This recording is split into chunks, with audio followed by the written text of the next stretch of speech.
So welcome to this next event in our virtual pilgrimage to Lourdes this year. I'm Father Tom, and if we were all in Lourdes today, we'd have been making today our passage through the Grotto. Whenever we go to Lourdes and we line up there with sort of anticipation and that hushed sense of prayer to pass through the Grotto, we're very aware that there's a real sense of place. This is where it happened. This is where Our Lady appeared 18 times to St. Bernadette. And we'd have been lining up together in the midst of those fountains from which the spring water flows that Our Lady revealed to Bernadette. And beside us would have been the River Gave. I know that's a very special place of prayer for many of us. That sense of place is important.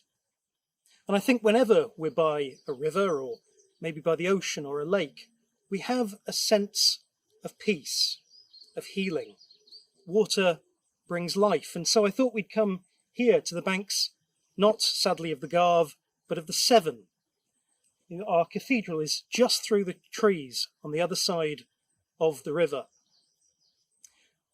We might think in this year of the Word of all those times in the history of our salvation when water has carried a powerful significance. One of God's first creative acts is to divide the water from the land to give a sense of order to the world. When the people of Israel are freed from slavery, they pass through the waters of the sea in a sort of moment of God's great power, of God's great salvation.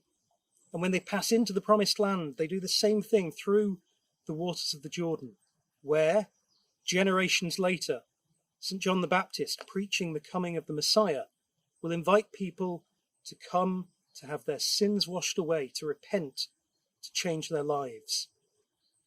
So as today we make this passage, this virtual passage, through the Grotto and Lourdes, perhaps we can all think of our baptism, of God's salvation in our life, God's mercy for us, the wonder of his forgiveness.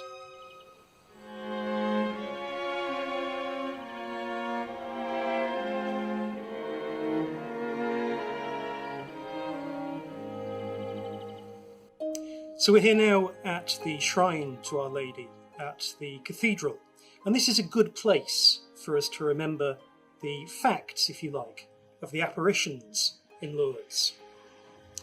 St. Bernadette is famous now, but before Our Lady appeared to her, she was just a very ordinary girl living a very ordinary life. Bernadette was 14 years old when Our Lady appeared to her. She was the eldest of a family of 11 who were struggling financially. And on the day of the apparitions, Bernadette had gone down to the river to collect firewood. As she was crossing a small stream, a mysterious wind blew up, and a blinding light and a figure appeared to her, a woman dressed in white. Bernadette was scared, and she made the sign of the cross and began to pray her rosary. And she found that the lady, the woman who had appeared, started to pray the rosary along with her. When the prayer ended, the figure vanished. The figure said nothing on that first occasion, but Bernadette felt compelled to return to the place where she had first seen the woman, and there were 17 more appearances of Our Lady. But when Bernadette told the people of her town, and particularly her parish priest, they didn't immediately believe her. Some were worried that this uneducated, sensitive young woman was making the whole thing up, trying to gain attention. But the lady continued to appear, and started in fact, to give Bernadette messages, a series of messages asking that all should do penance, should pray for sinners.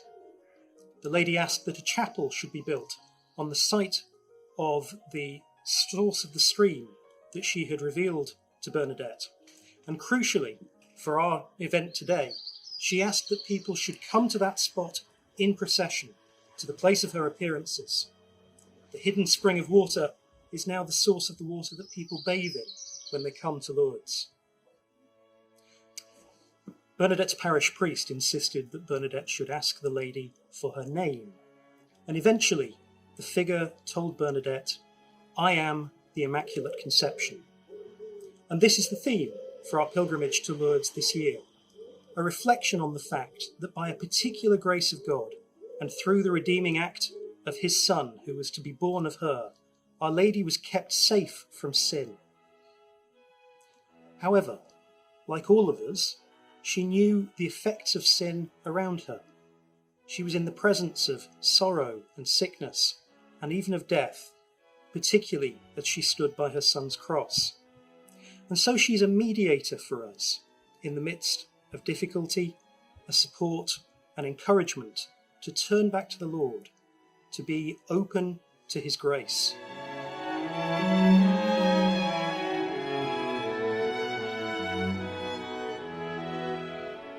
So, as we bring this little reflection to a close, it's worth keeping in mind that all this happened to Bernadette in the midst of her ordinary life.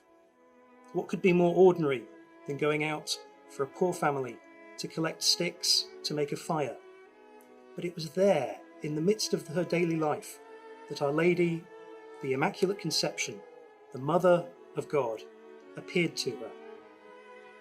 We may not this year be able to be in that special place there at the Grotto, but perhaps in our daily lives, in our ordinary life, even in the places that aren't special, we can open ourselves to the presence of God. We can use Our Lady's mediation that she offers us so freely to consider the place of grace in our lives, the place of God's mercy. Our hearts, perhaps, can be a place for Our Lady.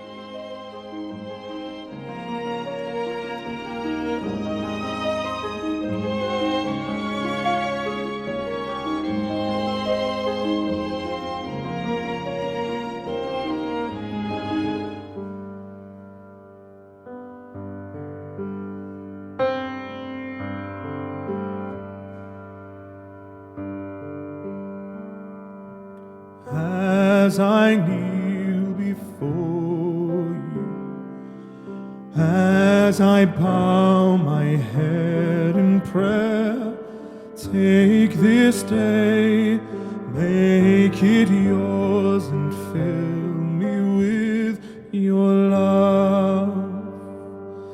Ave Maria, gratia plena, Dominus tecum, benedicta tu.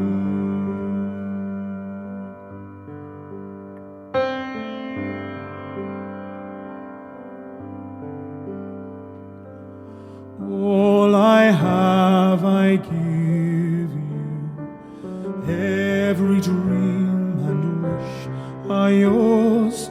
Mother of Christ, Mother of mine, present them to my Lord. Ave Maria, gratia plena, Dominus tecum, benedicta tu.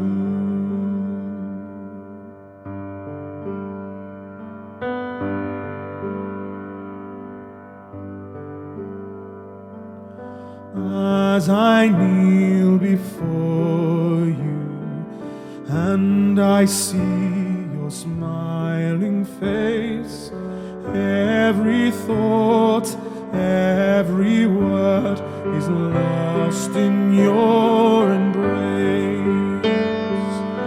Ave Maria, gratia plena, Dominus tecum, benedicta tu.